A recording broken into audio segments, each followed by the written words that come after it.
زندہ باد یا حسین زندہ باد۔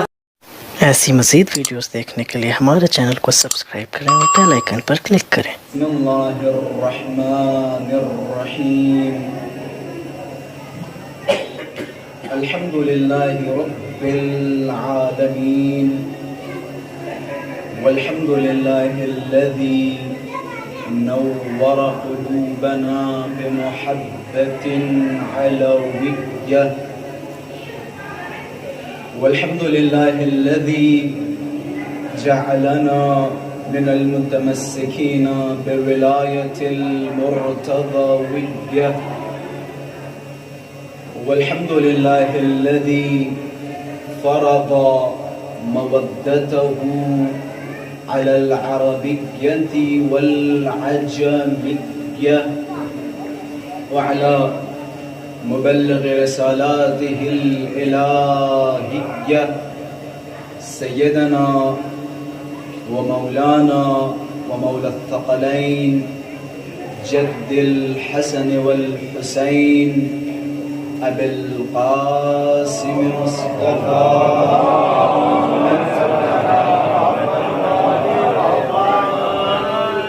اللهم صل وسلم وزد وبارك على صاحب الدعوة النبوية والسولة الحيدرية والعصمة الفاطمية والحلم الحسنية والشجاعة الحسينية والعبادة السجادية والمآثر الباقرية والآثار الجعفرية والعلوم الكاظمية والحجج الرضوية والجود التقوية والنقابة النقاوية والهيبة العسكرية والغيبة الإلهية الحجة القائمية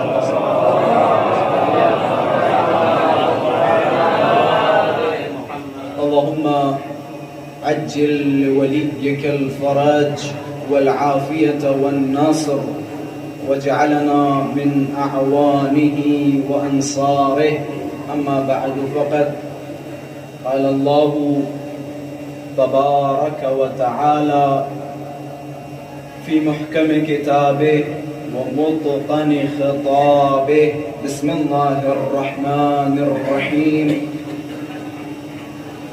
قل هو الله أحد الله الصمد لم يلد ولم يولد ولم يكن له كفوا أحد كذلك الله ربنا وربي صدق الله العلي العظيم صدق الله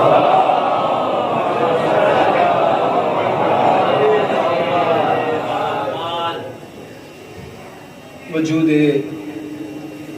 ذوالجود نازنین امام زمان عجل اللہ تعالی فرجہ الشریف کی سلامتی اور حضرت کے ظہور میں تعجیل علماء کرام مراجعین عظام اور تمام مریضوں کی بیماروں کی شفا یابی کے لیے اور آپ سب اپنی سلامتی اور اہل خانہ کی سلامتی کے لیے بآواز بلند صلوات عطیہ فرمائیں۔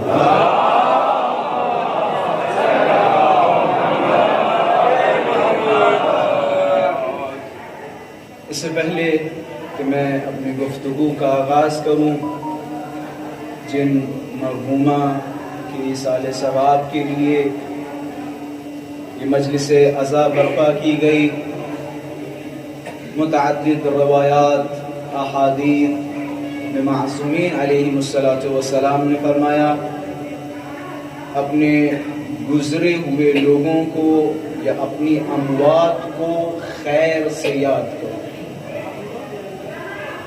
اپنے مردوں کو یاد کرنے کا بہترین طریقہ ایصال ثواب ہے. ایسے کام انجام دو، نیک کام انجام دو، خیر انجام دو اور اس کا ثواب اپنے مرحومین کے لیے ایصال کرو. اور ان تمام اعمال خیر میں سب سے بہترین عمل یا سب سے بہترین ثواب جو مرحوم کے حق میں پہنچتا ہے وہ ہے ذکر اہل بیت علیہ السلام. اہل بیت کا ذکر کیا جائے اور اس کا ثواب مرحومین کی خدمت میں پیش کیا جائے. سب سے بہترین عمل خیر. آپ حضرات سے گزارش ہے 1 مرتبہ سورہ حمد اور 3 مرتبہ سورہ اخلاص کی تلاوت فرما کر مرحومہ انیس فاطمہ بنت سید محمد کاظم عابدی مرحوم کی روح کو احسان فرما.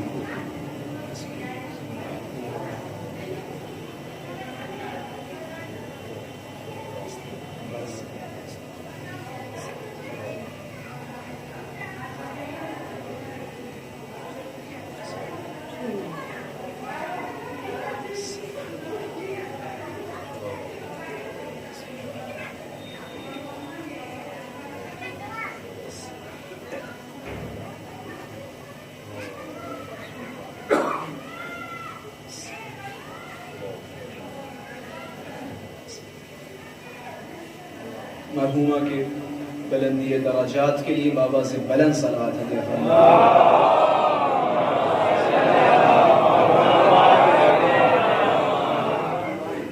ابھی مسلسل موت کا ذکر ہو رہا تھا، عرشی صاحب نے بھی موت کا ذکر کیا.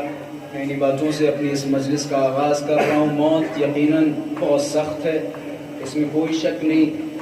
دنیا کا ہر بشر، ہر انسان، یہاں تک کہ انبیاء بھی موت سے گھبرائے، اس میں کوئی شک نہیں. انبیاء بھی موت سے گھبرائے. موت ایک حقیقت ہے کہ جس کا انکار کوئی نہیں کر سکتا. موت بہت سخت ہے. ایک جملے نے بعض لوگوں کے لیے موت آسان بنا. بہت سخت ہے موت، بہت سخت. خدا کی قسم ایک جملے نے موت آسان کر دی. مولائے متقیان فرماتے ہیں یہ ایک جملہ کافی ہے. وہ افراد جو موت سے گھبراتے ہیں وہ مولائے کائنات کے اس جملے پہ غور کریں، خدا کی قسم موت آسان ہو جائے گی. ایک جملہ مولائے متقیان کا، کیا خوبصورت جملہ ہے. مولا نے فرمایا سنو، من یمت یرانی، جو مرے گا وہ ہماری زیارت کرے گا. ایک جملہ، صرف ایک جملہ کہ جس نے موت کو آسان بنا دیا. جو مرے گا وہ ہماری زیارت کرے گا. اب یہ مت کہیے فلاں صاحب مر گئے، بلکہ جب بھی کسی مومن کا انتقال ہو تو کہیے فلاں اپنے مولا کی زیارت کرنے گئے. ایک جملہ جس نے موت کو آسان بنا دیا. من یمت یرانی، جو مرے گا وہ ہماری زیارت کرے گا. موت بہت سخت ہے، بہت سخت ہے. آپ روایات میں جائیں، یہی موت آپ نے سنا ہوگا، بعض لوگوں کی روحیں بڑی آسانی سے کھینچی جاتی ہیں اور بعض کی جب روح بدن کو چھوڑتی ہے تو بڑی تکلیف ہوتی ہے، بڑی دقت ہوتی ہے، بڑی مشقتوں کا سامنا کرنا پڑتا ہے. وہ محاورہ سنا ہوگا کہ موت کا حال مرنے والے کے سوا کسی کو نہیں معلوم ہوتا. بعض اوقات ہمارے ایک استاد محترم تھے مشہد مقدس میں، علم الہدا صاحب، جس سال 2013 میں 2012 میں گیا تو 2013 میں ان کا انتقال ہو گیا تھا. تو میں نے بعض ان کے دروس میں شرکت کی تو ایک درس میں مجھے جملہ یاد ہے، وہ مسکراتے ہوئے فرماتے تھے بعض افراد جب ان سے نصیحت کی باتیں کرو اور انہیں سمجھاؤ تو وہ پلٹ کے جواب دیتے، ہم قبلہ آپ اپنی قبر میں سوئیں گے، ہم اپنی قبر میں سوئیں گے. یا بعض افراد کہتے ہیں جو ہوگا دیکھا جائے گا، تو اسی کے جواب میں فرماتے تھے اما یہی تو ہم تمہیں سمجھانا چاہ رہے ہیں، جو قبر میں ہوگا وہ دیکھا ہی تو نہیں جائے گا۔ کاش ایسا ہوتا، کاش ایسا ہوتا، کاش مولا نے فرمایا اگر مردہ قبر سے نکلے اور نکلنے کے بعد اپنا حال بتا دے تو خدا کی قسم کوئی خوف سے گناہ نہیں کرے۔ حال بتا دے، یہ بڑے آسان جملے، بڑے آسان جملے۔ جو ہوگا دیکھا جائے گا، کچھ نہیں دیکھا جائے گا، کچھ نہیں دیکھا جائے گا۔ جو ہوگا بس ہوتا ہی رہے گا، جو ہوگا بس ہوتا ہی رہے گا، کچھ دیکھا نہیں جائے گا۔ موت بڑی سخت ہے، کہتے ہیں اگر پتا چل جائے موت کتنی سختیوں سے ہوتی ہے، یہ تو اہل بیت کا کرم ہے، نوازش ہے، جو مسکراتے ہوئے اس دنیا سے چلے جاتے ہو، یہ تو کرم ہے، کرم ہے۔ پہلا اچھا اسی میں غور کریں، اسی میں غور کریں، موت بڑی سخت شے ہے۔ اور آپ نے وہ روایتیں بھی سنی ہوں گی کہ جب بھی کسی مومن کی روح نکلتی ہے تو کس طرح جیسے کسی پھول سے خوشبو نکل جائے، یہ مومن کی روح۔ اور جب بھی کسی کافر یا منافق کی روح نکلتی ہے تو اس کی کیفیت کیا، بعض روایات میں اور بعض علماء نے کیفیت کچھ اس طرح بیان کی کہ جیسے کسی ریشم کے کپڑے کو خاردار درخت پہ ڈالا جائے اور اسے کھینچا جائے تو وہ ریشم کا کپڑا تار تار ہو جاتا ہے، کہ یہ روح اس کی ہے جو منافق ہوگا، مشرک ہوگا، کافر ہوگا، جس کے دل میں اہل بیت کے لیے بغض ہوگی، نفرت ہوگی، کینہ ہوگی، جو اہل بیت کو برا بھلا کہتا ہوگا، یہ اس کی موت کا حال ہے۔ اب ان جملوں میں غور کریں، نتیجہ بڑا خوبصورت۔ بھائی موت کا طریقہ تو ایک ہی ہے نا، ملک آئے گا جس طرح سے مومن کی روح نکالے گا ویسے ہی کافروں کی روح نکالے گا، لیکن یہ فرق کیوں ایسا؟ ایک کی روح نکلے گی پتہ ہی نہیں چلے گا، اور دوسرے کی روح نکلے گی وہ تڑپتا رہے گا۔ مسئلہ کیا ہے؟ فرق کیا ہے؟ علت کیا ہے؟ وجہ کیا ہے؟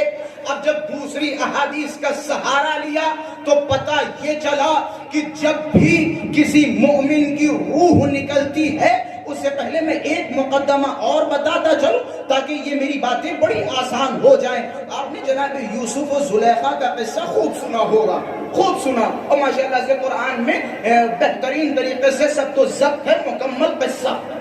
اچھا، جناب زلیخا نے جب وہ یوسف کے حوالے سے کچھ قصات و واقعات ہوئے، میں تفصیل میں نہیں کروں گا، بس خلاصہ حضرات کی خدمت میں بیان کروں گا۔ جب ان کے شوہر نے جناب زلیخا کے اوپر طنز و طعن کیے کہ تمہیں شرم نہیں آتی، تم ایسی ایسی حرکتیں انجام دے رہی ہو، جناب زلیخا نے اپنا عذر پیش کیا، اور عذر پیش کرنے کے بعد کہ ٹھیک ہے، مصر کی جتنی بھی خواتین جو مجھ پہ انگلیاں اٹھا رہی ہیں ان سب کو جمع کیجئے۔ ساری خواتین کو جمع کیا گیا، اور جمع کرنے کے بعد جناب زلیخا نے کہ ان سب کے ہاتھوں میں نارنج دے دیا جائے یا کوئی بھی پھل ان کے ہاتھوں میں دے دیا گیا، اور کہ ایک ایک چاقو سب کے ہاتھوں میں دے دو۔ سب کے ہاتھوں میں چاقو دیا گیا کہ اب کیا فرمائیں گی کہ جب میں اشارہ کروں، بس اس موت کی کیفیت کو سمجھانے جا رہا ہوں، جب میں اشارہ کروں تو یوسف کو گزار دینا، جب میں اشارہ کروں تو یوسف کو گزار دینا۔ اب یہاں ساری عورتیں انتظار کر رہی ہیں، عجب نہیں، جناب زلیخا نے اشارہ کیا، ایک خوبصورت نوجوان دروازے کے باہر آیا، اور جیسے ہی اس مجمع سے گزرا ساری نگاہیں یوسف کے چہرے پہ ٹھہری ہوئی ہیں۔ اب جناب زلیخا نے ساری عورتوں کی طرف خطاب کرتے ہوئے فرمایا کہ یوسف گزر چکے، اب آپ لوگ اپنے ہاتھوں کی طرف نظر ڈالیے، اپنے ہاتھوں کی طرف نظر ڈالیے۔ قرآن کا لفظ ہے آیت کا، فَقَطَّعْنَا أَيْدِيَهُنَّ، ان ساری عورتوں نے اس پھل کے ساتھ، اس نارنج کے ساتھ اپنے ہاتھوں کو بھی کاٹ لیا۔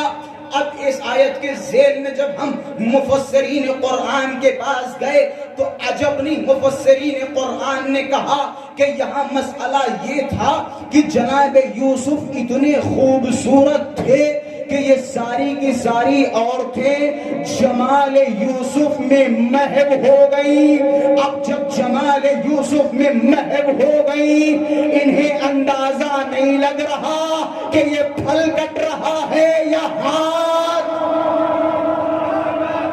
کہ انہیں اندازہ نہیں لگ رہا کہ یہ پھل کٹ رہا ہے یا ہاتھ۔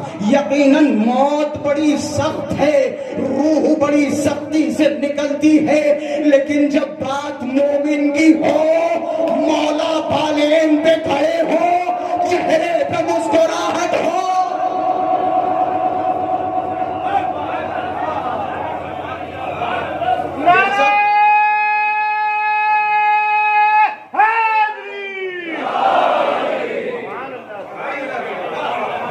جب مومن اس دنیا سے جاتا ہے، مولا اس کے سرہانے کھڑے ہوتے ہیں یا اس کی بالین پہ کھڑے ہوتے ہیں، اب مومن اپنے مولا کے چہرے میں کچھ اس طرح سے محو ہو جاتا ہے، اب اسے اندازہ ہی نہیں ہوتا روح نکل رہی ہے یا نہیں۔ یہ کیفیت ہے مومن کی روح کی۔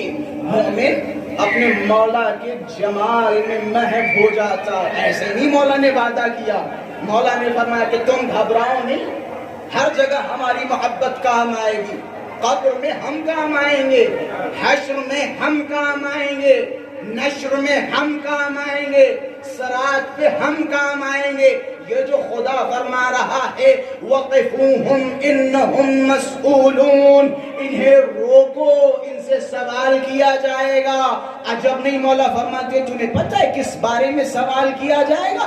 حضرت نے فرمایا خدا کی قسم پل صراط پہ ہماری محبت کے بارے میں سوال کیا جائے گا۔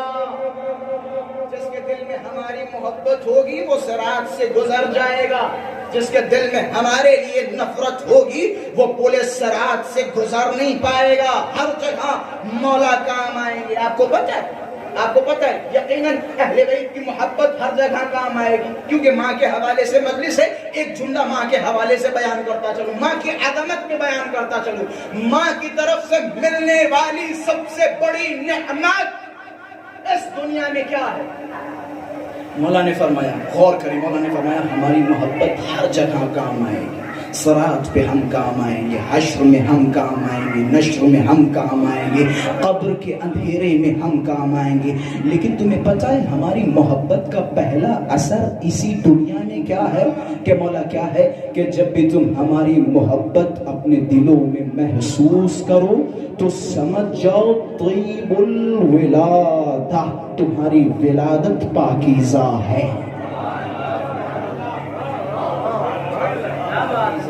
ولادت پاکیزہ ہے۔ یہ نسبت کس کی طرف جا رہی؟ ماں کی طرف۔ یہ عظمت ہمیں کہاں سے نصیب ہو رہی ہے؟ پاکیزہ ماں سے نصیب ہو رہی ہے، پاکیزہ ماں سے۔ یہی وجہ مولا نے فرمایا من وجد برد حبنا فی قلبہ فلیکفر الدعاء لأمہ فإنها لم تخن اباہ۔ جو بھی ہماری محبت کی ٹھنڈک اپنے دلوں میں محسوس کرے تو وہ چاہے اپنی ماں کو سلام کہے، ماں کا شکریہ ادا کرے، اس کی ماں نے اس کے باپ کے ساتھ خیانت نہیں کی، شکریہ ادا کرے، اس کی ماں نے اس کے باپ کے ساتھ خیانت نہیں کی۔ یہ پہلی نعمت ہے جو ہمیں والدین کی طرف سے ملتی ہے، اہل بیت کے عشق کی پہلی نعمت، محبت کی پہلی نعمت، اہل بیت سے دوستی رکھنے کی پہلی نعمت۔ یقیناً اہل بیت کے سوا کوئی کہیں کام آنے والا نہیں، کوئی کام نہیں آنے والا۔ یہ جتنے بھی رشتہ دار، یہ جتنی بھی ہستیاں، یہ جتنے بھی دوست احباب، یہ سارے کے سارے ایک موڑ تک آپ کے ساتھی ہیں بس، پھر آپ ہوں گے اور قبر کا اندھیرا ہوگا۔ جو شے آپ کی قبر میں نور پھیلا سکتی ہے اس شے کا نام ہے حب الحسین، بس حسین کی محبت کام آئے گی، اہل بیت کی محبت کام آئے گی. آپ علی سے بچ ہی نہیں سکتے. وہ افراد جو نعرے لگاتے ہیں ہمیں علی کی ضرورت نہیں، ہمارے لیے فلاں کافی ہے یا ہمارے لیے فلاں کافی ہے، اگر تاریخ اٹھا کے دیکھو تو 70 یا 72 مرتبہ فلاں فلاں بھی چلاتے رہے. اگر علی نہ ہوتے تو فلاں ہلاک ہو جاتے. علی کی ضرورت ہے، سب کو علی کی ضرورت ہے. اما کہاں کہاں علی سے بچو گے؟ کہاں کہاں بچو گے؟ دنیا میں بچ جاؤ گے، دنیا میں بھی نہیں بچو گے، ذلیل و رسوا ہوگے. ابھی ہوگے، ابھی نہیں ہوئے تو کل ہوگے، کل نہیں تو مرنے سے پہلے ہوگے. ہونا ضرور ہے. علی کی مخالفت آپ کو ذلیل و رسوا کرے گی. آج نہیں تو کل ہوگے. علی سے بچ نہیں پائیں گے. صرف علی سے بچنے کا ایک راستہ ہے، ایک جگہ ہے جہاں علی آپ کو نہیں ملیں گے، وہ ہے جہنم. جاؤ فی امان اللہ. جہنم کے سوا ہر جگہ آپ کو علی نظر آئیں گے. علی سے بچنا ہے تو پھر کیا کریں؟ سیدھے جہنم میں چلے جائیں، وہاں آپ کو علی نہیں ملیں گے، وہاں علی کا کوئی کام نہیں ہے. علی سے نہیں بچ سکتے. ہر جگہ علی ہے. بعض افراد ابھی پوری دنیا میں ہنگامہ پھیلا کے رکھا، بھائی ہمیں علی کو یہاں سے ہٹا دو، علی کو وہاں سے ہٹا دو، یہاں علی نہیں آنا چاہیے، وہاں علی نہیں آنا چاہیے. اما تم تو ہٹا دو گے اس دنیا میں، کیا تم میں دم ہے آسمانوں سے علی کا نام ہٹا دو؟ کیا تم میں دم ہے جنت کے دروازے سے علی کا نام ہٹا دو؟ عمر رسول اللہ فرماتے ہیں، ابھی معراج کے حوالے سے شعر آپ نے سنے تھے نا، رسول اللہ فرماتے ہیں حینما اسری بی الی السماء، کہ جب مجھے آسمانوں پہ لے جایا گیا، فما رأیت موضعا الا وکان مکتوبا فیہ علی، کہ جب مجھے آسمانوں پہ لے جایا جا رہا تھا تو میں نے کوئی بھی ایسا مقام نہیں دیکھا، کوئی بھی ایسی جگہ نہیں دیکھی جہاں نام علی نہ لکھا ہو. روایت کے جملے پوری ذمہ داری سے روایت بیان کر رہا ہوں، حدیث بیان کر رہا ہوں. رسول اللہ فرماتے ہیں، اب یہاں سے دوسرا والا جملہ مجھے نہیں پتا کیسے آپ سنیں گے، کہتے جب مجھے آسمانوں پہ لے جایا گیا تو میں نے کوئی بھی ایسی جگہ نہیں دیکھی جہاں نام علی نہ لکھا ہو. پھر رسول اللہ فرماتے ہیں، اے سلمان ابو ذر، فظننت ان اسم علی اشہر منی فی السماء، کہ جب میں نے جگہ جگہ علی کا نام دیکھا تو میں نے گمان یہ کیا آسمانوں پہ تو علی ہم سے بھی زیادہ مشہور ہے. ہم سے زیادہ مشہور. معراج کوئی ہے جو معراج بیان کرے اور صفحے پہ علی کا نام نہ ہو؟ اگر آپ معراج پہ کتاب لکھیں گے تو آپ مجبور ہیں ہر صفحے پہ علی لکھنے کے. غیر علی معراج نہیں آپ مکمل کر پائیں گے. جگہ جگہ آپ کو کہیں نہ کہیں علی نظر آئیں گے. رسول اللہ کی وہ حدیثیں بھائی موجود ہیں، ہماری شیخ صدوق میں جائیں، فرماتے ہیں کہ 70,000، یہ ایک روایت میں ہے کہ 18,000 راز صرف علی کے بارے میں بیان کیے گئے. ان میں سے اگر ایک راز میں کسی کو بیان کر دوں تو کیا سے کیا ہو جائے گا. تو ماشاءاللہ سے سنی ہوگی. ایک راز اگر بیان کر دوں، معراج کے بہت سارے راز ہیں. ایک اسی طریقے سے معراج کے حوالے سے شیخ مفید نے بھی اس حدیث کو نقل کیا، اس روایت کو نقل کیا ہے. روایت میں ہے کہ جب رسول اللہ معراج سے تشریف لائے اور پھر جب اصحاب کرام نے اصرار کیا، یا رسول اللہ کچھ تو بتائیے، کچھ تو بتائیے. اب بہت سارے فضائل امیر المؤمنین کے حوالے سے بتائے گئے. انہی میں سے ایک فضیلت رسول اللہ نے بیان فرمائی کہ سنو، جب میں معراج پہ گیا اور جنتوں کی سیر کرتے ہوئے، آسمانوں کی سیر کرتے ہوئے جنت کے مین دروازے پہ، سب سے بڑے دروازے پہ پہنچا تو میں نے دیکھا کہ جیسے ہی میں جنت کے دروازے پہ پہنچا تو میں نے دیکھا کہ بہت بڑا دروازہ ہے اور اس دروازے پہ ایک کنڈی لٹک رہی ہے جو من یاقوتۃ حمراء، جو سرخ قیمتی یاقوت کی کنڈی ہے، علی صفائح الذہب، اور اس کے پلے سونے کے ہیں. اور وہ کنڈی جب اس پلے پہ لگتی تھی فطنت وقالت، تو وہ کہتی تھی، کیا کہتی تھی؟ رسول بیان کر رہے، جب میں معراج پہ گیا، جنت کے دروازے پہ کنڈی جو صفحے پہ لگتی تھی اور لگنے کے بعد بجتی تھی، کیا بجتی تھی؟ رسول فرماتے میں نے اپنے کانوں سے سنا، جیسے ہی وہ کنڈی دروازے پہ لگتی تھی، یا علی یا علی یا علی یا علی کی آوازیں آتی تھی کہ جب میں نے یہ سنا، اب یہاں سے تھوڑا سا مقدمہ غور کریں، میں کہوں گا یا رسول اللہ کیا حکمت ہے، کیا راز ہے جنت کے دروازے پہ کنڈی کا بجنا اور یا علی یا علی یا علی کی آوازیں آنا؟ حکمت کیا ہے، راز کیا ہے؟ میں ایک چھوٹی سی مثال کے ذریعے سمجھاتا چلوں۔ فرض کریں آپ میرے گھر پہ تشریف لائے اور جیسے میرے گھر پہ پہنچے، میرے دروازے پہ پہنچے تو آپ کو ایک نیم پلیٹ نظر آئے گا، اس پہ لکھا ہوگا ویغم الغروی۔ آپ جیسے ہی میرا نام دیکھیں گے تو فوراً آپ کے ذہن میں کلک کرے گا کہ اس گھر کا مالک ویغم الغروی ہے۔ بھائی ظاہر سی بات ہے، جب آپ نیم پلیٹ پہ میرا نام دیکھیں گے تو آپ کے ذہن میں فوراً یہ کلک ہوگا کہ اس گھر کا مالک ویغم الغروی ہے۔ آپ کہیں گے بھائی دلیل کیا ہے؟ دلیل یہ ہے کہ اس دروازے پہ زیغم کا نام ہونا اس بات کی دلیل ہے کہ اس گھر کا مالک زیغم الغروی ہے۔ اب سمجھ میں آ گیا، جنت کے دروازے پہ کنڈی کا بجنا اور یا علی کی آوازیں آنا گویا بتانا چاہتا ہے اگر کوئی بھولا بھٹکا علی کا دشمن آ جائے تو یہ کنڈی بج بج کے بچائے گی، اما تم یہاں سے چلے جاؤ، یہ علی کا گھر ہے۔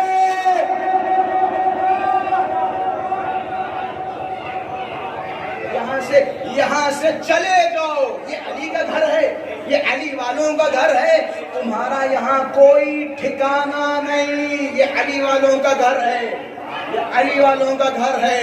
اما علی سے بچ کے کہیں کوئی گزارا نہیں، اور جو علی سے بچے ان کے حال دیکھیں۔ بس ایک جملہ کہنا کافی ہے۔ اب یہاں سے دیکھیں، ہمیشہ یہ بات میرے ذہن میں آتی رہتی، پتہ نہیں میرے خیال سے یہ جملہ جو میں بیان کرنے جا رہا ہوں میں نے 30-40 مرتبہ تو ممبروں سے بیان ہی کیا ہوگا، شاید اس سے زیادہ یا اس سے کم۔ علامہ امینی کا بڑا خوبصورت جملہ، جب بھی میں یہ سنتا ہوں کہ وہ فلاں صاحب مولا علی کی مخالفت کر رہے ہیں، وہ فلاں صاحب علی کے مخالف ہیں، وہ فلاں صاحب نے مولا علی کے خلاف ایسا آرٹیکل لکھا، تو وہ علامہ امینی صاحب کا جملہ یاد آ جاتا ہے، اور بڑا آسان جملہ ہے اور بڑے دبے الفاظ میں وہ جملہ میں عرض کر رہا ہوں۔ علامہ امینی صاحب فرماتے ہیں، کہتے ہیں اس دور سے لے کر آج تک جتنے بھی عقل مند تھے انہوں نے علی کے دامن کو تھام لیا، اور جتنے بھی بے وقوف تھے ان سب نے علی کو چھوڑ کے جاہلوں کے دامن کو تھام لیا۔ جتنے عقل مند تھے علی کے دامن کو تھام لیا، اور جتنے بے وقوف تھے علی کے دامن کو چھوڑ دیا۔ وَإِلَّا علی جیسی سخاوت کہیں ہو تو بتاؤ، علی جیسا کرم کہیں ہو تو بتاؤ، علی جیسی بخشش کہیں ہو تو بتاؤ، علی جیسا باب مدینہ علم کہیں ہو تو بتاؤ، علی جیسا نفس پیغمبر کہیں ہو تو بتاؤ۔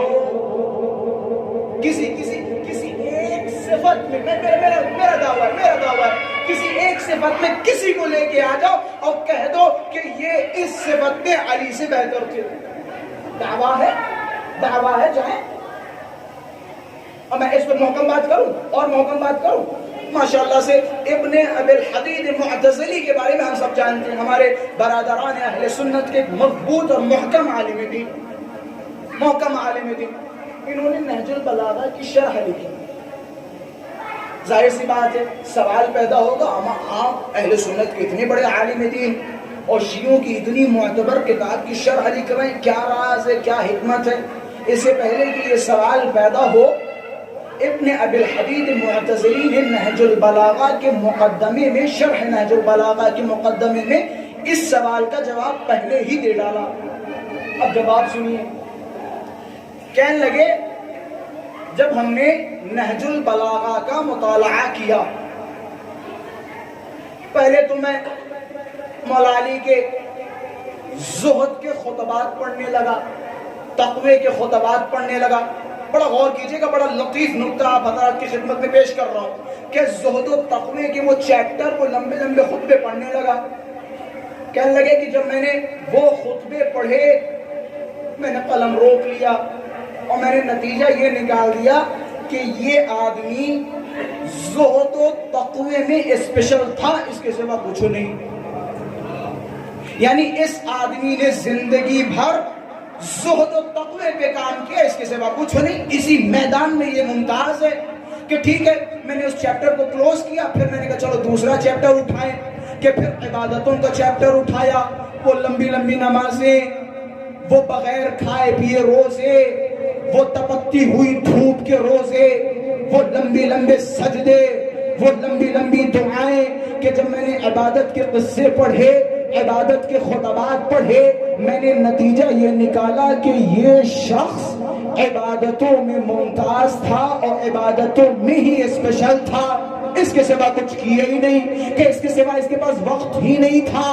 اگر نمازیں گنو تو اتنی نمازیں اگر عمر نوح دے دی جائے تب بھی نہیں پڑھ پاؤ گے.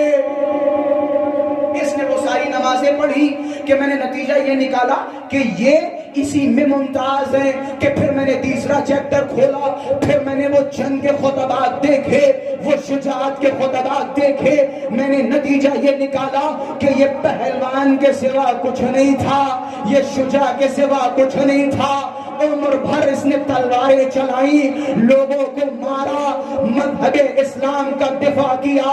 کہ پھر میں نے چوتھا چیپٹر کھولا، اب جیسے میں نے علم کا دروازہ کھولا، وہ بغیر الف کے خطبے، وہ بغیر نقطے کے خطبے، کہ میں نے نتیجہ یہ نکالا کہ زندگی بھر علم میں کام کرتا رہا،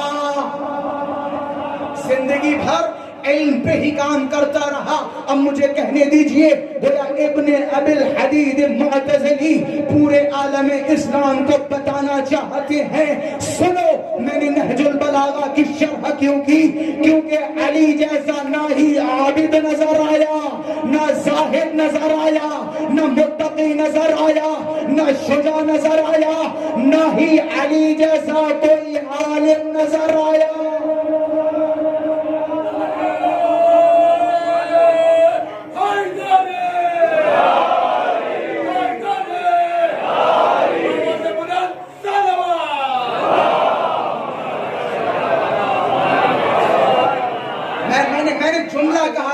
کے لیے میں نے پوری دلیل پیش کی. میں نے جملہ کیا کہا تھا؟ جملہ یاد ہے نا؟ کسی بھی میدان میں علی سے بہتر کوئی ہو تو لے کے آئے. ایک اور دعویٰ کروں بھائی، آپ نے فرض کریں کسی کو خلیفہ کسی کو امام بنایا تو ظاہر سی بات ہے اس کا کوئی معیار ہوگا، معیار ہوگا. کسی معیار کی بنا پہ آپ کسی کو امام یا خلیفہ بنائیں گے. اچھا کیا معیار ہے؟ اگر معیار علم ہے تو رسول اللہ نے فرمایا اعلمکم علی، تم میں سب سے زیادہ پڑھے لکھے علی ہے. اگر معیار قضاوت و انصاف ہے تو رسول اللہ نے فرمایا اقواکم علی، علی سب سے بہترین قاضی ہے. اگر معیار زہد و تقوی ہے تو رسول اللہ نے فرمایا علی اول الزاہدین، علی سب سے پہلے زاہد ہیں. اگر معیار صبر ہے تو علی اصبر الصابرین. اگر معیار شجاعت ہے تو کسی پہ علی کی شجاعت مخفی نہیں. پھر آپ نے کسی کو کیسے کیا بنا دیا؟ بھئی معیار کیا ہے بنانے کا؟ ہر شے میں علی نظر آتی، ہر عدالت کے قصے میں علی نظر آتے. اب یہاں سے پھر میں مجبور ہو گیا علامہ امینی کے جملے کو دہرانے کے لیے.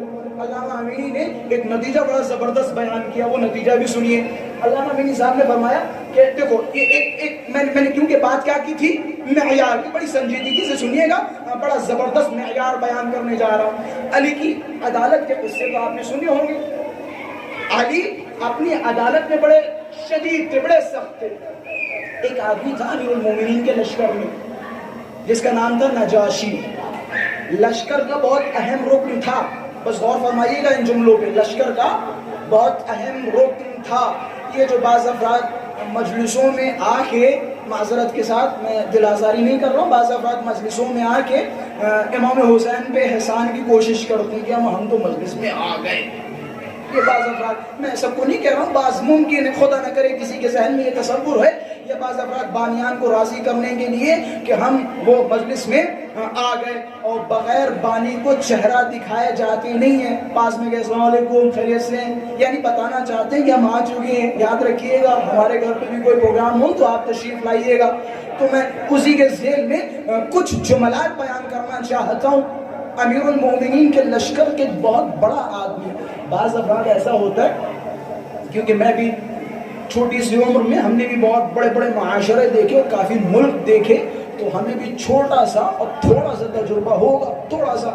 بعض افراد آتے ہیں قبلہ ہم نے اس سال 1000 لوگوں کو کھانا کھلایا، قبلہ اس سال ہم نے روڈوں پہ اور یہ کمبل بٹائے اور یہ کیا، قبلہ ہم نہ ہوتے تو کووڈ میں عوام پریشان ہو جاتی، قبلہ ہم نہ ہوتے تو پتہ نہیں کتنے لوگ مر چکے ہوتے، ہم نہ دلی میں ہوتے تو کسی کے جنازے کو کوئی دفن کرنے والا نہ ہوتا، اور کووڈ کے موسم میں جنازے ادھر ادھر بکھرے پڑے ہوتے۔ یہ سارے جملے میں نے سنے جو میں کہہ رہا ہوں، کوئی اپنی طرف سے جملے نہیں کہہ رہا ہوں۔ یہ دیکھیں واقعاً آپ نے جو کام کیا ہے وہ شجاعانہ اور مردانہ تھا، لیکن آپ نے اس کام کو اپنی زبان سے دہرایا، اس پہ مٹی ڈال دی، مٹی ڈال دی، اپنی زبان سے دہرا کے اس پہ مٹی ڈال دی۔ ایسے ہی ایک آدمی نجاشی، اب میں بتانا چاہ رہا ہوں، یہ نہ سوچے کہ ہم امام حسین کی مجلسوں کا بہت اہم رکن ہیں، ہم نہ ہوتے تو ہندوستان میں عزاداریاں نہیں مندروں میں گھنٹیاں بجتی ہوتی۔ یہ اگر آپ کے ذہن میں تصور ہے تو آپ اپنے گال پہ خود تماچا مار لیجئے گا کہ گھر پہ جا کے، یہ تصور اگر آپ کے ذہن میں ہے۔ مجلسیں کروانے والی ذات ہے امام زمان، فرش عذاب بچھوانے والی ذات ہے امام زمان، ہماری جانوں کی حفاظت کرنے والی ذات ہے امام زمان۔ اگر ہمارے دلوں میں اور ہماری سانسیں اگر چل رہی ہیں تو وہ برکت ہے امام زمانہ کے وجود کی، بس امام زمانہ کے وجود کی۔ نجاشی امیر المومنین کے لشکر کا بہت اہم آدمی، بڑا اہم آدمی۔ اس کا کام پتہ کیا تھا؟ اس کا کام تھا رجز لکھنا۔ آپ کو پتہ رجز، ماشاءاللہ سے شعراء بھی تشریف فرما، رجز لکھ کے دیا کرتا تھا۔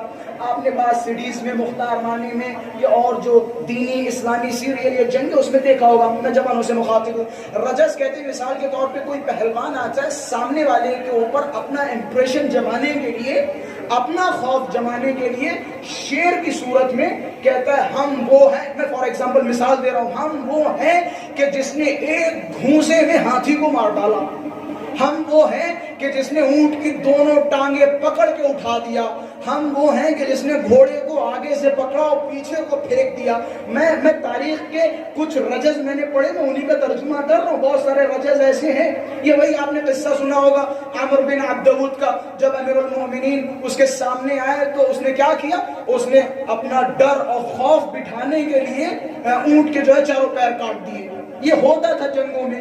میں بتاتا چلوں، آج کی بھی اگر آپ فائٹ دیکھیں تو اس فائٹ میں بھی جو فائٹر آتا ہے تو سامنے والے کے اوپر خوب شور شرابہ کرتا ہے اور خوب غصاتا ہے اور نم چیخ کے انگلش میں باتیں کرتا ہے تاکہ سامنے والے کو ڈرا سکے۔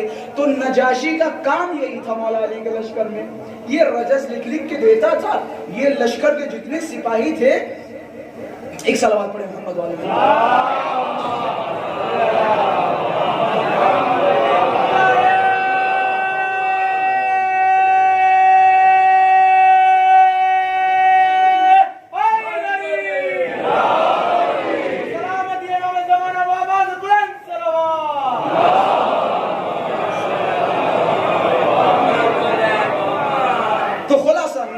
کا کام یہ تھا کہ وہ لشکر کو موٹیویٹ کرتا تھا، رجز لکھ کے دیا کرتا تھا۔ جب مثال کے طور پہ لشکر آ جاتا تھا اور بعض کے مثال کے طور پہ ہاتھوں پہ زخم، سر پہ زخم، تو یہ اشعار کی صورت میں پہنچتا تھا، گھبراؤ نہیں، کل جو تم نے کام کیا، نمیندرم اتنے گھوڑوں کو مارا، اتنے سر قلم کیے، ارے وہ جو آدمی بھاگ رہا تھا اس کے پیچھے تم تلوار لے کے گئے اور تم نے آگے سے مارا اور علی کا قصیدہ پڑھا، تو سامنے والا اپنی تاریخ سن کے پھول جاتا تھا اور بھی موٹیویٹ ہو جاتا تھا۔ تو یہ کام تھا نجاشی کا۔ جب ایک وقت آیا غنیمت تقسیم کرنے کا، میں بتا رہا ہوں ہماری اوقات کیا ہے علی کے سامنے، جب مال تقسیم کرنے کا وقت آیا امیر المومنین نے تقسیم کرنا شروع کیا، ان کو دیا ان کو دیا۔ اب جب نجاشی کے پاس پہنچے تو اتنا ہی نجاشی کو دے دیا جتنا دوسروں کو دیا تھا۔ اب جب نجاشی نے وہ مال دیکھا، نجاشی اپنے من میں اپنے آپ کو کیا سمجھ رہے تھے؟ نجاشی اپنے من میں یہی سمجھ رہے تھے ہم تو بڑے اہم آدمی ہیں، اگر ہم نے کہہ دیا کہ ہم لشکر چھوڑ دیں گے تو علی پہ صدمہ ٹوٹ پڑے گا، فوج کمزور ہو جائے گی۔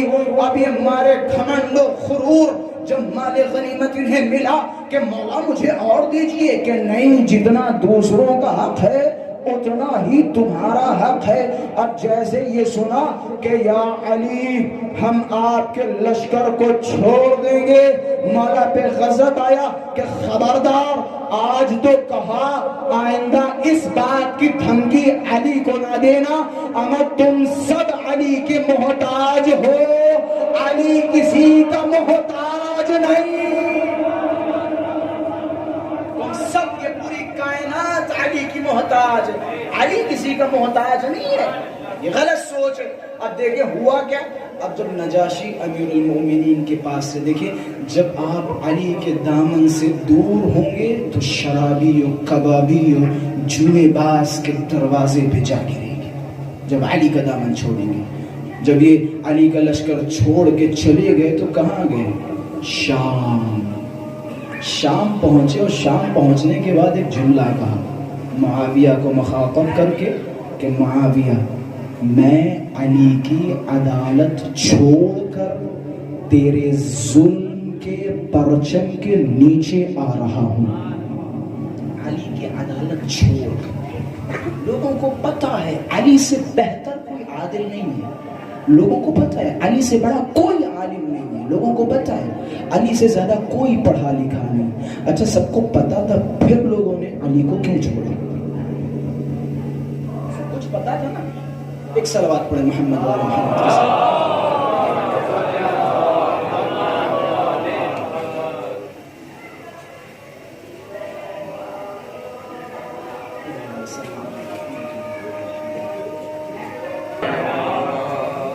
سب کو پتا تھا، سب کو پتا تھا علی سے بہتر کوئی عادل نہیں، سب کو پتا تھا علی سے بڑا کوئی کریم نہیں۔ پھر کیا علت ہے، کیا سبب ہے کہ لوگوں نے علی کے دامن کو چھوڑ دیا؟ بس 1 2 3 منٹ کی زحمت، بس پھر رفتے مسئلہ، آخری نقطہ۔ سب کچھ پتا تھا، سب جانتے ہیں علی سے بہتر انسان ہمیں نصیب نہیں ہوگا، سب جانتے، سب جانتے، پھر بھی لوگ علی کا دامن چھوڑ کے غیروں کے دروازے پہ جا رہے۔ آپ کو پتہ ہے کس حد تک علی کا دامن چھوڑا گیا، کس حد تک؟ یہ بعض اوقات ہم کہہ دیتے ہیں، میرے جملے کو سنجیدگی اور غور سے سنیے گا اور تاریخ کا مطالعہ کیجئے گا، ریسرچ کیجئے گا، نہ نکلے تو کہیے گا۔ ہم بھی بڑی آسانی سے کہہ دیتے ہیں علی نے 25 سال سکوت کیا اور نبی کرام اس چیز کا خیال کیا، اس چیز کا خیال کیا، علی نہیں چاہتے تھے ایسا ہو یا ویسا ہو، لہذا یہ علت ہے جس کی وجہ سے علی نے قیام نہیں کیا، اپنا حق نہیں مانگا اور جناب زہرا سلام اللہ علیہا کی شہادت کا دفاع نہیں کیا۔ ہوتا یا نہیں ہوتا، کہتے یا نہیں کہتے؟ اصل علت کیا ہے، کیوں علی نے قیام نہیں کیا؟ ظاہر سی بات ہے اہل بیت میں 2 جنبیں، 2 کیریکٹر، ایک ہی وقت میں 2 کیریکٹر، یہ قرآن سے ثابت ہے۔ ایک ہے بشری اور دوسرا کیریکٹر ہے وحیانی۔ بعض اوقات اہل بیت وحیانی کیریکٹر سے مقابلہ کرتے ہیں اور بعض اوقات بشری تقاضوں پہ چلتے ہیں۔ اگر بشری تقاضوں پہ نہ چلتے تو کسی میں مجال نہیں امام حسین کو کربلا میں شہید کر دے۔ امام حسین نے کربلا میں بشری تقاضے کے مطابق جنگ کی، معجزات سے جنگ نہیں کی۔ امیر المومنین مثال کے طور پہ یہ جو لمبے لمبے لشکر کو اکیلے مار دیتے تھے، یہ نہ سوچیں کہ وہ معجزات کے ذریعے لڑتے تھے، نہیں، امیر المومنین کی ذاتی طاقت تھی، خداوند متعال نے عطا کیا تھا، ذاتی طاقت تھی جو بِإِذْنِ اللہ عطا ہوئی تھی۔ تو 2 کیریکٹر، ایک ہے وحیانی، عربی میں کہتے ہیں جنبی وحیانی اور جنبی بشری. اب ظاہر سی بات ہے فی الحال میں جنبے بشری کے مطابق گفتگو کر رہا ہوں. کیوں علی نے قیام نہیں کیا؟ ایک علت خود علی کے زبان مبارک سے سنو. علی نے فرمایا لو وجدت 40 ذوی عزم لناهضت القوم. انتہائی غربت علی ہے کہ خدا کی قسم صرف اگر میرے پاس 40 آدمی ہوتے تو میں ان کے خلاف لڑتا، قیام کرتا، جنگ کرتا. صرف 40 آدمی. علی کی یہ غربت و تنہائی، 40 آدمی علی کے ساتھ نہیں کھڑے. لوگ آ رہے ہیں اور کہہ رہے ہیں علی آپ قیام کیجئے، ہماری ننگی تلواریں آپ کے ساتھ ہیں. مولا کہہ رہے ہیں جاؤ کل اپنے سر کے بال منڈوا کے آ جاؤ. کہ یہ کیا راز ہے، اس میں کیا حکمت ہے؟ عجب نہیں سلمان سے فرمایا کہ سلمان جو راہ علی میں اپنے بال نہ دے سکے کیسے ممکن ہے وہ سر دے دیں گے؟ یہ ان کا امتحان تھا، امتحان تھا. یہ جناب سیدہ گھر گھر جاتی تھی شہادت رسول کے بعد، گھر گھر جاتی تھی. خطبہ فدکیہ پڑھیں، گھر گھر جاتی تھی.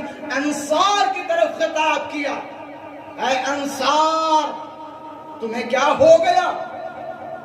تم تو ملت کے بہت بڑے بازو تھے، تم نے تو رسول کا بڑا دفاع کیا. والذین آووا ونصروا، تم نے رسول کو پناہ دی، مدد کی. ما غمیزت فی حقی والسنت عن ضلالتی، میرے حق میں کیوں کوتاہی کر رہے؟ اتہضم تراث ابی واہضم تراث ابی وانتم بمرع منی ومسمع ومنتدى. میرے بابا کی میراث میرے ہاتھوں سے چھینی جا رہی اور تم کھڑے دیکھ رہے ہو، تم سن رہے ہو. جناب الزہرا نے باقاعدہ اعلان کیا، اعلان کیا. آپ جائیں خطبہ فدق پڑھیں. جناب الزہرا نے بتایا اس جملے سے آپ کیا سمجھیں گے؟ جناب الزہرا فرما رہی تمہارے پاس اسلحے ہیں، تمہارے پاس طاقت ہے، تمہارے پاس فوج ہے، پھر کیوں میرا حق واپس نہیں کرواتے؟ اس جملے سے کیا سمجھیں گے؟ چاہیے سمجھیے کیا سمجھیں گے اس جملے سے؟ خطبہ فدکیہ کا جملہ ہے، خطبہ فدکیہ کا وہ خطاب جو انصار سے کہ آپ کو پتہ ہے کس حال میں خطاب کیا؟ فخر رازی اہل سنت کے معتبر عالم دین لکھتے کہتے جناب سیدہ جب یہ خطبہ دینے آئی تو پتہ ان کی حالت کیا تھی؟ ان کی حالت یہ تھی کہ جب وہ مسجد نبوی میں داخل ہوئی، میں جملہ کیسے بیان کروں، جب وہ مسجد نبوی میں داخل ہوئی، راوی کہتے میں نے اپنی آنکھوں سے دیکھا سر پہ عبا تھی، عبا دور سے گھسیٹتی ہوئی مسجد کی طرف آ رہی تھی اتنی تیزی سے کہ اس عبا کی لکیر مسجد تک بنتی ہوئی آئی. اور جیسے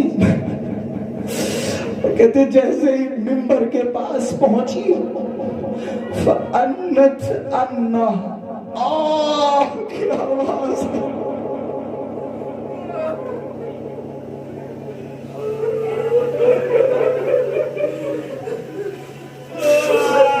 یہ آواز آہ کی آواز کب نکلتی ہے؟ آہ کی آواز جب نکلتی ہے جب انسان تکلیف میں ہو، جب انسان درد و علم میں ہو. میں کہوں گا اے میری بیوی، اے میری ماں، اے میری شہزادی، آپ کتنی بڑی صابرہ تھی، آپ کی پسلیاں ٹوٹ گئیں، آپ نے علی سے شکایت نہ کی. میں ایک جملہ میں فی الحال خود احساسی ہوں. کل یا پرسوں میں ہاسپٹل میں تھا تو میرے بھائی میرے پاس ہے، میں نے اپنی بہن کی حالت پوچھی تو عجب نہیں انہوں نے بتایا کہ پسلیوں میں نلی لگی ہوئی ہے، کہ پسلیوں میں نلی لگی ہوئی ہے. جب وہ بچی سانس لیتی ہے تو پسلیوں میں بڑی اذیت ہوتی ہے. بس جیسے میں نے یہ سنا ارے میری ماں یاد آ گئی. ہائے رے ماں جس نے 90 دن زندگی گزاری ارے اس حال میں کہ پسلیاں ٹوٹی تھی. ارے سیدہ نے ایک یا 2 بار جان نہیں دی بلکہ ہر سانس میں. اللہ خدا کسی کو کوئی غم نہ دے سوائے غم مظلوم میں کربلا کے. اے میری شہزادی ان ٹوٹی ہوئی پسلیوں سے ارے کیسے نمازیں پڑھی ہوں گی, ارے کیسے حسنین کو پالا ہوگا. ارے شہزادی ارے وہ منظر ایک بیٹی کے لیے بڑا عجیب ہوتا ہے. ابھی کچھ دیر پہلے شاعر نے ایک شعر پڑھا تھا. عجمی شاعر نے کہا تھا یہ دروازہ وہ ہے جہاں فرشتے آتے ہیں سلامی پیش کرتے ہیں اور داخل ہونے کی اجازت طلب کرتے ہیں, یہاں تک کہ ملک الموت جب اس دروازے پہ پہنچتا ہے تو سلام ادب پیش کرتا ہے, اجازت مانگتا ہے. آخری لمحات رسول اللہ تشریف فرما ہے. دق الباب ہوا, کون؟ آواز آئی میں ملک الموت ہوں. کیوں انتظار کر رہے ہو؟ جب تک فاطمہ اجازت نہیں دے گی میں گھر میں داخل نہیں ہوں گا. ارے یا رسول اللہ یہ وہ دروازہ ہے جہاں آپ سلامی دیا کرتے تھے, جس چوکھٹ کو آپ چوما کرتے تھے. میں ہاتھوں کے جوڑ کے رسول اللہ کی خدمت میں عرض کر رہا ہوں یا رسول اللہ آپ کے بعد جس چوکھٹ پہ سلامی دیا کرتے تھے ارے آپ کی امت نے اس چوکھٹ کا محاصرہ کیا. آپ وہ لکڑیاں لے کے آئے, دروازے میں آگ لگائی. ارے جب وہ دروازہ چل گیا ایک لائی آگے بڑھا, دروازے پہ لات ماری, دروازہ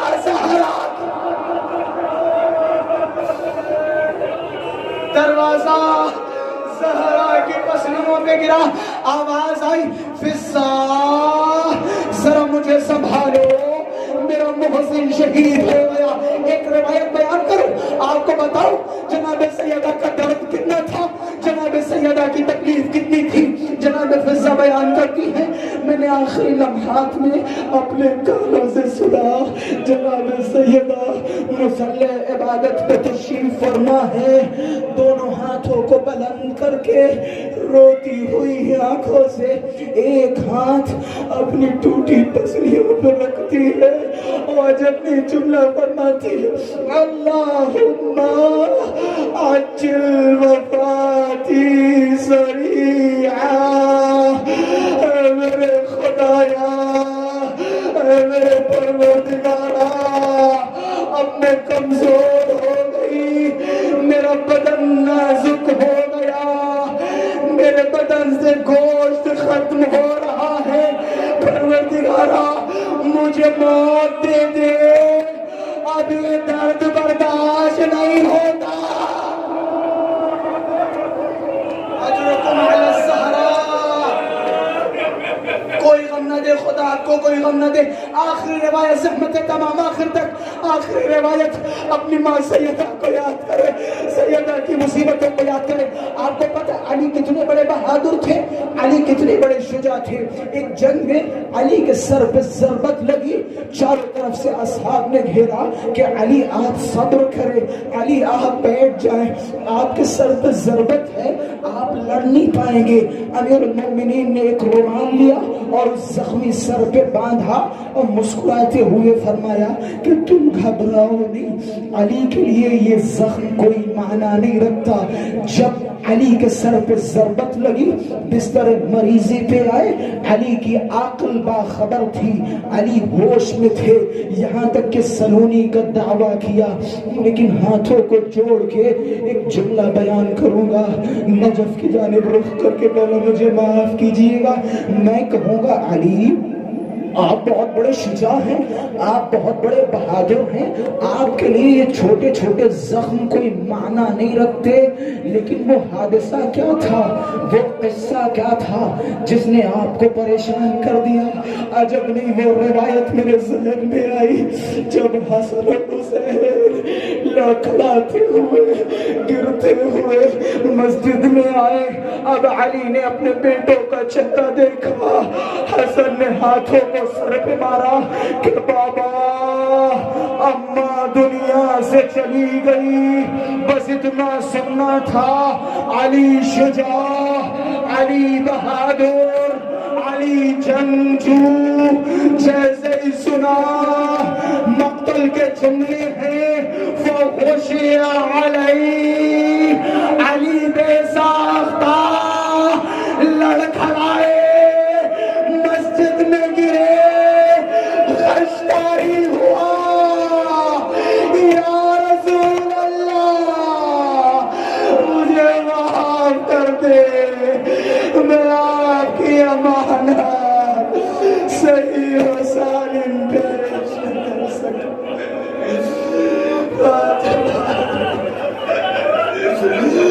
علی غریب، علی کا سہارا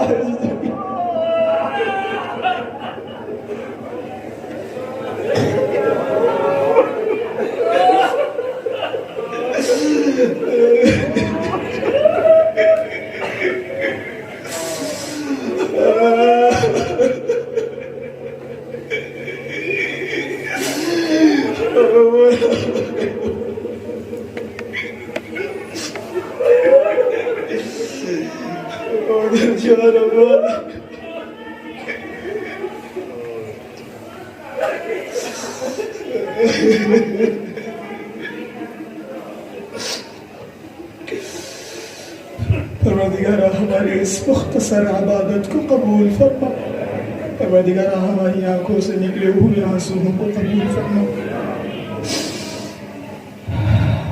اب ذرا سے ایک چھوٹی سی گزارش ہے، دونوں ہاتھوں کو بلند کر کے یقیناً روتی ہوئی آنکھوں سے اگر کسی شے کے لیے دعا کی جائے، بالخصوص جب ہماری آنکھوں سے آنسو امام حسین کی مظلومیت پہ نکلے ہوں، اور بالاخص جب ہماری آنکھوں سے آنسو اپنی ماں سیدہ کی ٹوٹی ہوئی پسلیوں کے لیے نکلے، ان آنسوؤں کی قیمت بڑی زیادہ ہوتی ہے، اور ان آنسوؤں سے جب وہ آنسو آپ کی آنکھوں میں ہوتے خدا کوئی دعا رد نہیں کرتا۔ پروردگارہ اس فرش مجلس پہ بیٹھے ہوئے تمام مؤمنین و مؤمنات کو صحت و عافیت عطا فرما۔ پروردگارہ جو بھی پریشان ہیں ان کی پریشانیوں کو دور فرما۔ میری چھوٹی بہن فی الحال ICU میں ہے اور بہت تکلیف میں، بہت شدید تکلیف میں۔ آپ حضرات سے گزارش ہے 3 مرتبہ اما یجیب کی تلاوت فرما کر اس کی شفا یابی کے لیے دعا فرمائیں، مل جل کے دونوں ہاتھوں کو بلند کر کے بسم اللہ الرحمن